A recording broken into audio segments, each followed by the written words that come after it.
Hey, look what we got here. Finally. All right. Well, without further ado, let's just get into it.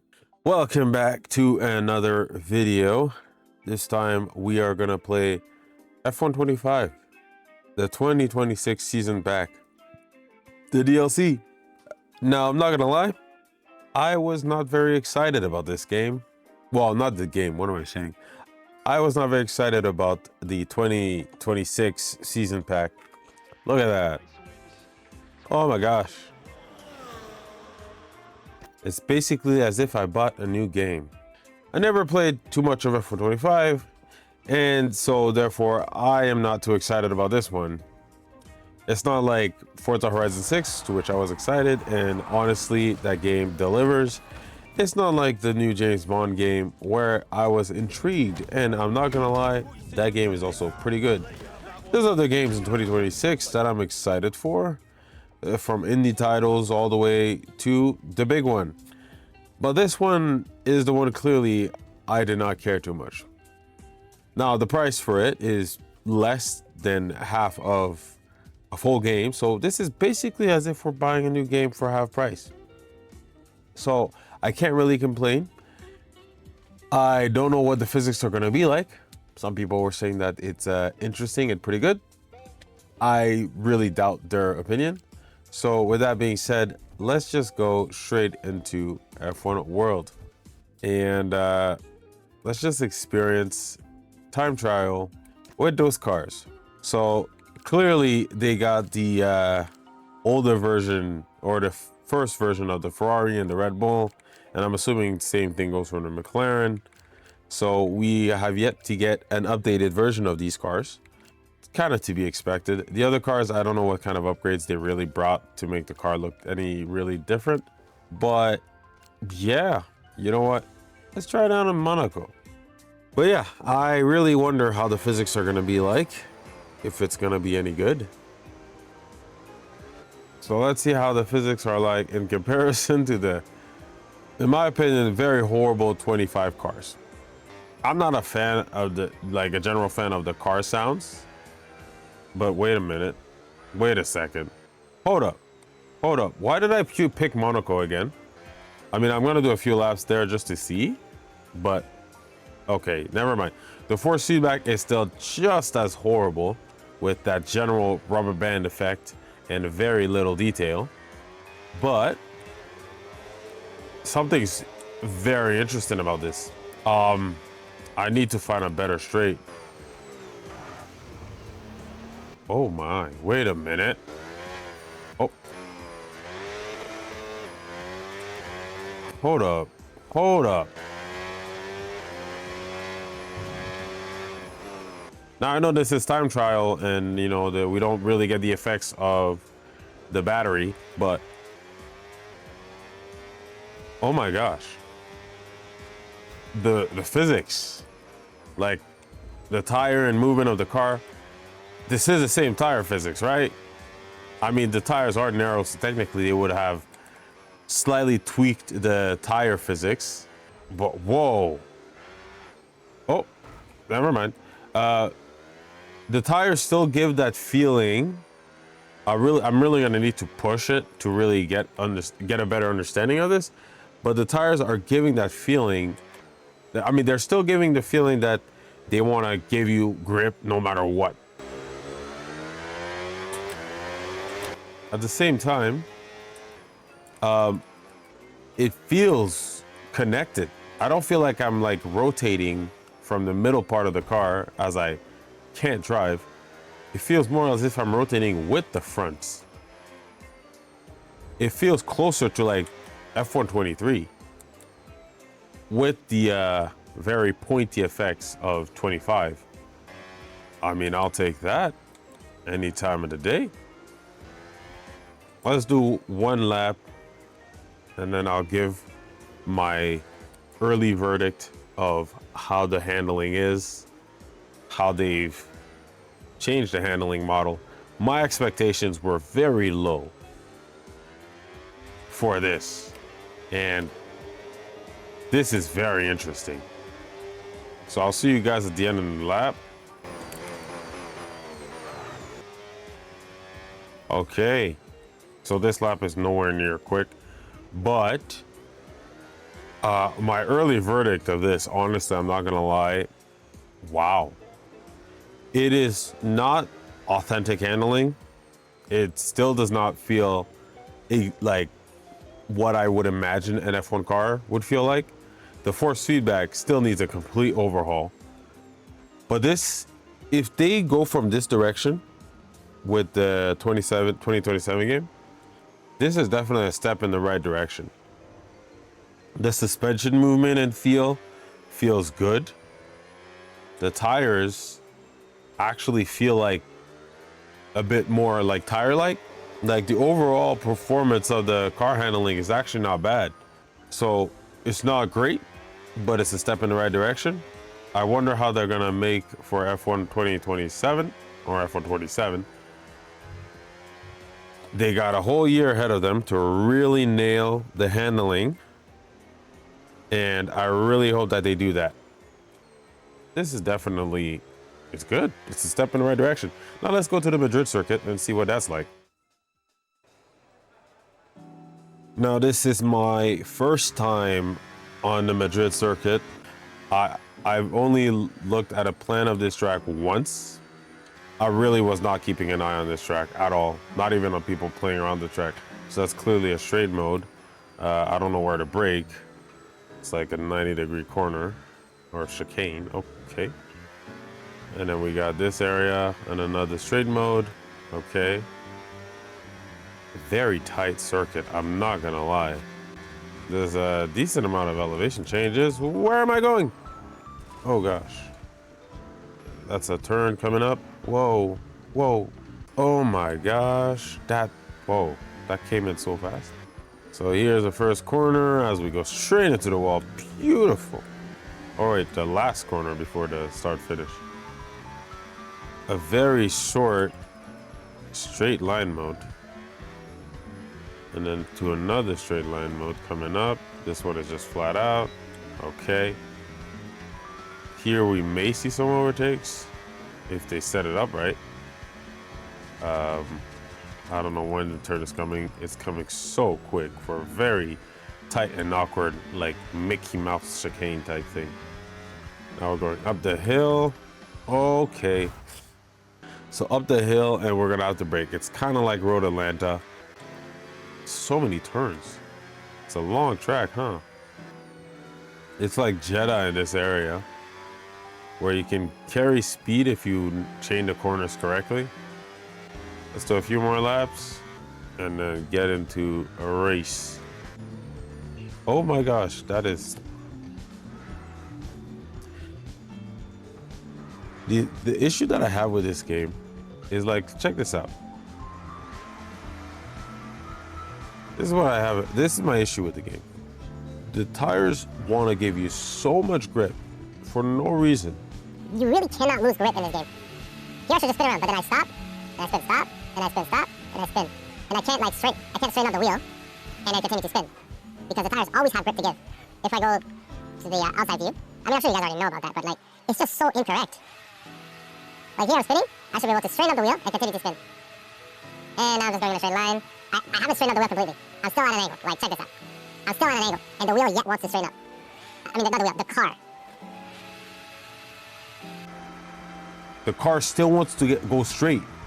Why is it going on a straight line when I'm almost at 90 degrees? I don't understand. This is the issue with the physics. As soon as they added that feature with the tires, it actually broke the game. And I don't know why they did that. Oh, to make it accessible. Okay, no. There's other accessibility features that you can add while still keeping the tires. Welcome to the Madring. It's qualifying day here in Madrid, and time to see who'll get that all-important pole on this brand new track. We're still gonna do qualifying, just cause I want to see what's my position against level 100 AI. This is gonna be humiliating. Yeah, I don't know what I'm doing. Oh no. So Max, prepare for the worst race of your life. Why do you want to start me in mediums? Bro, start me on softs. Are you crazy? Anyways, let's get this started. We don't got the pre-start procedure. Keep the revs high. Oh gosh, that was a terrible start. Hey, it's a Red Bull start. The AI is slow here. All right, that's very good. Already made up some positions. So that's probably going to be the only overtakes that I do, because when I look at those cars ahead, already 2x2, that's a wild amount of space. Here we're gonna remember to slow down early. Whoa, we're going downhill. Oh my gosh. I have no idea where I'm going. I've never been so clueless. Here's another braking point. Okay.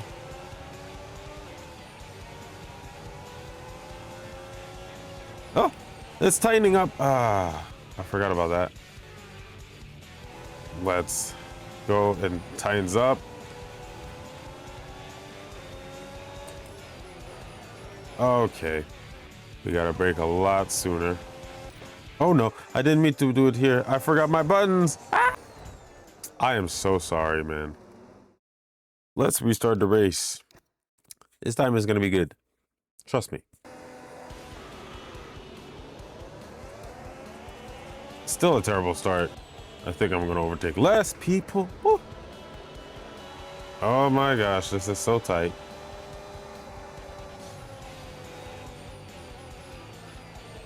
Let him through. Whoa, whoa, whoa! It's so tight. I mean, I know I have rewinds, but this is insane.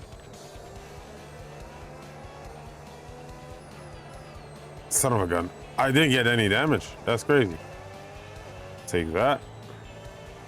I am slowly but surely beginning to understand the track. This area is still the craziest, most dangerous part. Why did they make it like that? I'm not sure if the Mattering is gonna survive. I remember, what was it, the other track? Was it Valencia or something?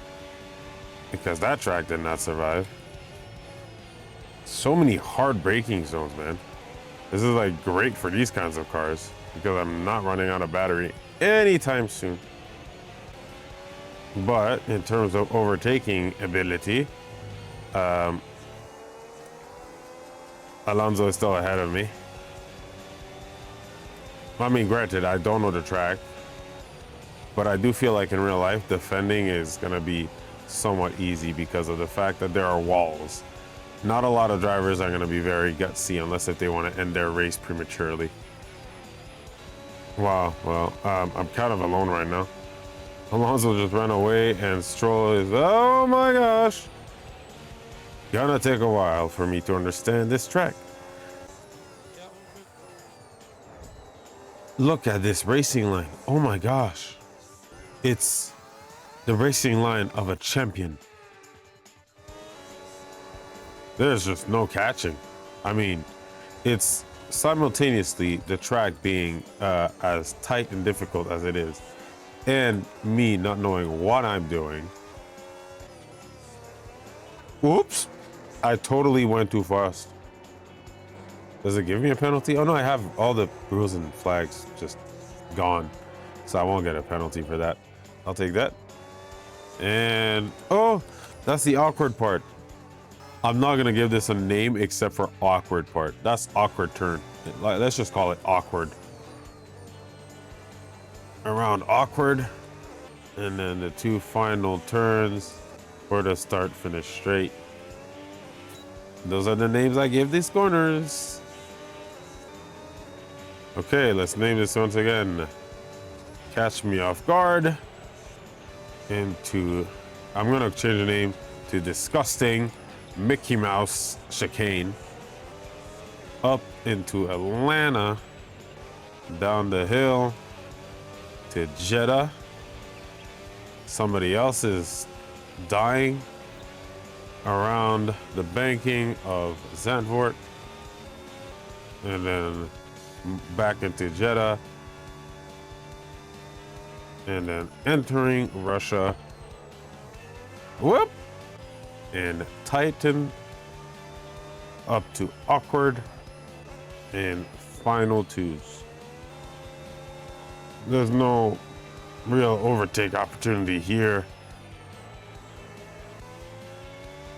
And into awkward for the final time. Oh boy, what a track. Whatever that was. And that's the end of the race. We'll see you in Parc Ferme. Yeah, I really did give it everything, but I do not know this track at all. Not a single practice session. It's very awkward to drive around, I'm not gonna lie. Sure, when you get into a flow, you can sort of get in tune with the track and maybe like it. But for what it is right now, I'm not a huge fan of it. Okay, let's talk a little bit about this game. With EA and Code Rookies, honestly, I really hope that F1 27, they actually really create something cool. Because they released this and there's very limited things that you can actually do with this.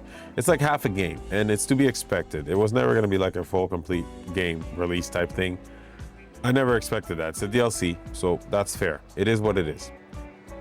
But with F1 27, do not do like what you did with F1 22 onwards. This idea of F1 World, straight up, is the dumbest thing on earth. I don't know if people really care about that. I don't know what's the metrics about that.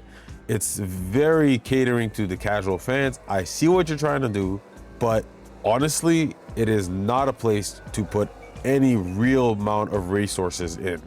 This idea of whatever you're trying to cook, no. For single player, we need a better, heavier focus on the path of an F1 driver. Maybe the ability to walk around the paddock and whatnot. More interactivity. Maybe your character actually has a voice. That would be a lot to add, to be honest. But just more authenticity that makes you feel like, hey, I'm an F1 driver when you're doing the single player career as a driver. And if it's to manage a team, what they did as an attempt, honestly, pretty solid, very good. But again, we need to have more of that authenticity of like, I am in this F1 world. Not I'm just like cycling through menus and loading screens and pretending. Things that F1 2027, I would say, should focus on. Apart from graphics, physics, and all the other things that are, in my opinion, more important, because we need proper, authentic, but still accessible physics. The amount of people actually playing on a wheel, from entry-level wheels all the way up to the highest end, is growing. You can cater to those people and still make an insane amount of sales. You're obviously still gonna create a game that can be played on a controller, and that's fine, but proper force feedback and wheel support, that's number one. But that is that. My rant is over. You are free to go. If you liked the video, like, subscribe, share some comments down below. Let's have a discussion, and I'll see you in the next video. I'm not gonna lie, this was actually pretty good. If you want to try and drive the current gen cars, it's the price of half a game. If by default you were buying the F1 games on a yearly basis, this is honestly a good year because you didn't pay full price for it, and it's a pretty decent DLC. You can do the single player mode and online, non-ranked online apparently, but you can do the career mode of driver my team.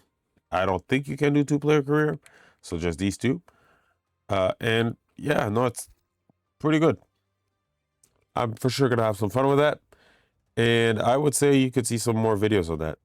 So subscribe to see some more, and I'll see you next time. Have a good night.